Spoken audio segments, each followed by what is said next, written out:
given the way the uprising emerged, and given the fact that it was non-ideological, given the fact that Islamists were not seen to be the critical players in it. And by the way, I just came from Tunis last night, and the environment there is still very optimistic since the revolution, that they're moving in the right direction, including among those people who really, the young people who started. We even took a little poll, among them. 74% were still optimistic that things are moving in the right direction. When Egypt, therefore, when the Egyptian uprising started, turned out into a revolution, then it really focused attention of Washington. Because Egypt is not just another Arab country. And Washington doesn't see it as just another country. I mean, Egypt is arguably the anchor of American foreign policy since the 1970s, in the Middle East, that is. So the role that Egypt has played in America's political thinking, in the way America has put together its coalitions, in the way it has viewed the entire arena from peace process to regional security to public diplomacy, Egypt has been an anchor of American foreign policy. So when things started emerging here, the challenge to the Mubarak government, there was certainly a huge debate that emerged. And you had initially two very interesting camps, because it wasn't really initially along Democratic or Republican camps. You have certainly people who said, we're too invested in the current regime, we need to stick with it to the extent possible, worried about it.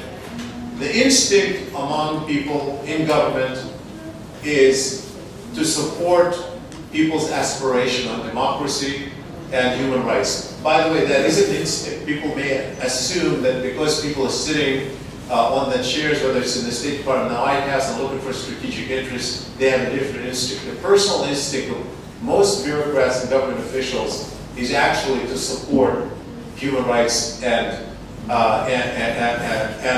democracy. It's just that when they have to decide on particular policies, the strategic interests start weighing in.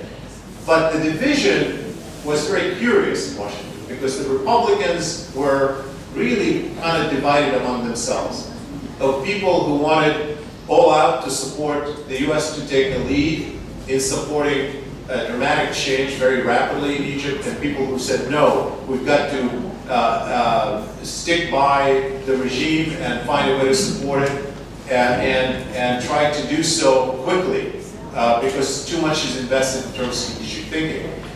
And you can see it on the pages of newspapers, where you had a certain division among the analysts, even newspapers.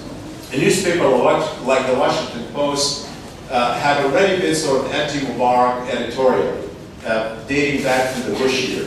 And so they kept that up. But it was clear that there were many other voices, both Republican and Democrats, who were making the argument that the U.S. should not be aggressive in supporting a change in Egypt.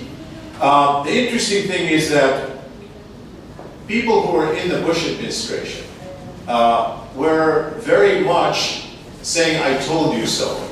And so they used it against the Obama administration, saying, you see, our democratic change policy during the Bush years was the right policy, and Obama took it off the agenda, and therefore didn't anticipate this, and things went the other way. There were people like me who argued exactly the opposite. I argued that there was indigenous mood for change in the region, that the Iraq War and the Bush policy actually slowed it down by implicating people in an agenda they didn't support. That had it not been for the Iraq War and Bush sort of providing a kiss of death to some of the activists, things may have happened earlier. So there was a different kind of argument taking place on this issue. But the Republicans were divided on this, and to this day they're still divided on whether this is good change or bad change from the strategic point of view. So there's no question that the initial mood in Washington was to be favorable to the demonstrators, by virtue of what they stood for and American values, to see what happened in Tunis and to interpret it in good ways. If you look at the Obama administration announcements the first few days, were pretty much along these lines. Essentially supportive of the demonstrators, but with a worry that a too aggressive American role might actually be a bad thing. I was one of the people who actually wrote an article right away as soon as this broke out, entitled "Do not make Egyptian uprisings about Washington." I said, support the will of the people, support in principle the democratic change, support human rights, call for no violence, but don't make this about Washington. The reason why it succeeded in Tunis, the reason why it might succeed in Egypt, is because in the first place it's not about Washington. And if you start pointing fingers, it might actually work the other way. I even went to the extent of writing an article later arguing that isolating regimes in international politics actually extends their life rather than accelerates their demise. That there's exactly the opposite for a number of reasons, not just one reason.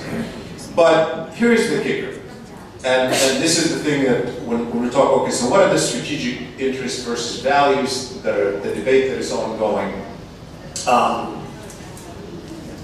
When right after the January 25th, members of Congress were obviously very interested in knowing what's going on and thinking about what it means for the U.S. I was invited to go into a private meeting with members of Congress in a morning session, and they were all asking questions. And the one question that was really central in their mind was the Muslim Brotherhood. And you have to know that is the million-dollar question in Congress about Egypt. And so when you say strategic interest, what do they mean by strategic interest? Clearly, the fear of the rise of Muslim Brotherhood has been infused into the thinking in Washington for all these years. And so the stunning thing for most people in Washington and around the U.S. was that the uprising here and in Tunis was non-ideological. And two, that it was peaceful. Those two were really stunning. I mean stunning.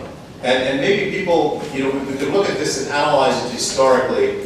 I think the fact that these uprisings were peaceful is entirely accidental and miraculous. And it's going to, and shouldn't be taken for granted. And we need to analyze it a little bit more.